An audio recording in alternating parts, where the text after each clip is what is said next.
malheur n'arrive seul. Rofran, l'une des vedettes de l'émission Famille nombreuse, la vie en XXL, l'a appris à ses dépens.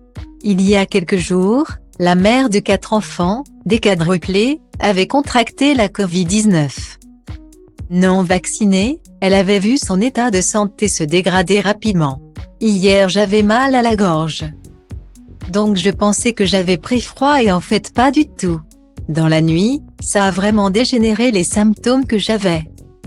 Je n'ai jamais été autant fatiguée de toute ma vie. J'avais des maux de tête de malade. Avait-elle témoigné sur les réseaux sociaux. Alors que l'épouse de Nasser est toujours en convalescence, toute la famille a dû se rendre aux urgences. Comme l'a expliqué la mère de famille, sa fille Nour s'est ouvert la lèvre durant la nuit. Résultat, ils ont dû patienter près de 6 heures dans les couloirs de l'hôpital, avant que l'enfant ne soit pris en charge. Après une nuit de cauchemar, Rofran a pris la parole sur ses réseaux sociaux pour expliquer ce qu'il s'était passé. Hier aux urgences, ça ne s'est pas très bien passé. Dès qu'ils l'ont vue, ils ont dit qu'il lui faudrait des points de suture. Elle s'est coupée toutes les lèvres. Ça s'est passé juste après le repas, avant de dormir. Elle a voulu jouer un peu plus longtemps avec le théâtre en bois et elle est tombée. Nasser s'est décomposé. Avec le contexte dans lequel on est, c'est la galère parce qu'il est seul pour tout gérer.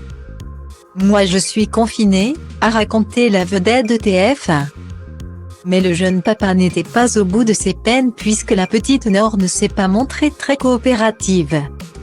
Agitée, elle a donné du fil à retordre aux équipes médicales, ils lui ont mis du gaz plusieurs fois.